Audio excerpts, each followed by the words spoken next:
2025년 정부가 상속세 개편안을 공식적으로 발표했습니다. 핵심은 유산세에서 유산취득세로 과세 체계를 바꾸겠다는 것입니다. 현재 한국은 피상속인, 즉 고인이 남긴 총 유산에 대해 과세하는 방식인 유산세 체계를 운영하고 있습니다.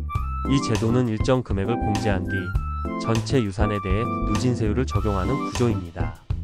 따라서 자산이 많을수록 세율이 급격히 높아지며 최고 세율은 50%에 이릅니다. 반면 정부가 제안한 유산취득세는 상속을 받는 사람, 즉 수혜자 기준으로 과세하는 방식입니다. 각각의 수혜자가 받은 몫에 대해 세금을 매기고 그에 따라 공제와 세율이 따로 적용됩니다.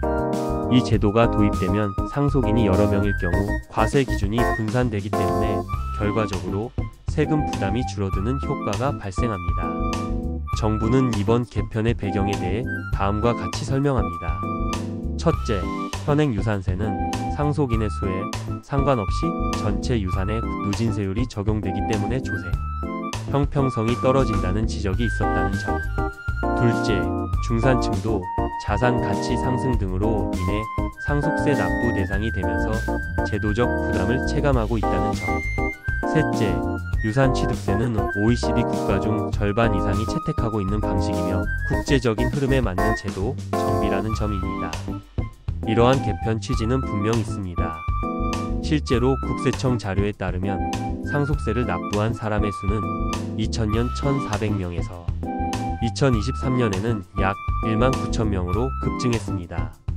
부동산 가격 상승과 주식 등 금융 자산 확대로 인해 상속세가 더 이상 극소수 부자들만의 문제가 아니게 되었고 제도에 대한 사회적 피로감도 커지고 있는 것이 사실입니다.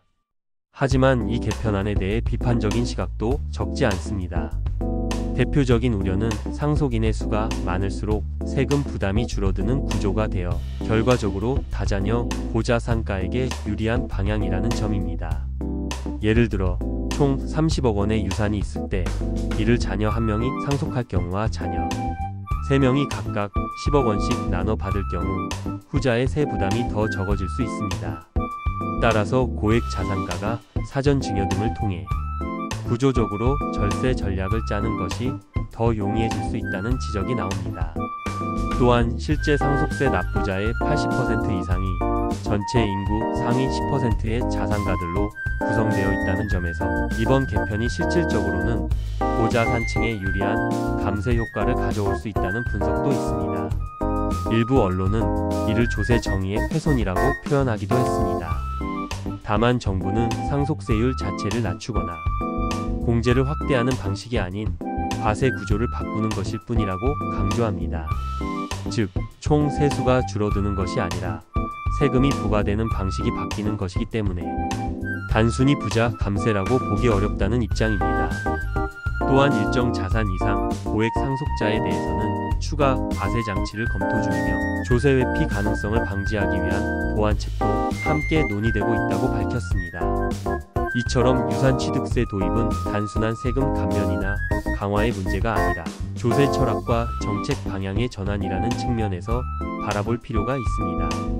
상속받은 만큼 세금을 낸다는 유산취득세의 원칙은 수혜자 중심의 과세라는 점에서 논리적인 정당성이 있지만 실무적으로는 고자산층의 전략적 활용 가능성도 존재하기 때문에 제도의 설계와 감시 체계가 매우 중요해 보입니다.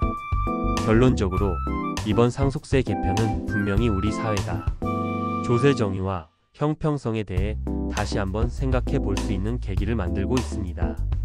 국민 입장에서 중요한 것은 제도가 누구에게 유리한가가 아니라 이 제도가 과연 공정하고 지속 가능한가, 그리고 사회적 신뢰를 높일 수 있는가라는 질문일 것입니다.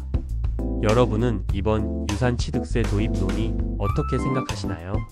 이 제도는 정말 공정한 변화일까요? 아니면 새로운 형태의 불공정일까요? 아래 댓글로 여러분의 의견을 들려주세요. 그리고 이 영상이 도움이 되셨다면 구독과 좋아요도 부탁드립니다.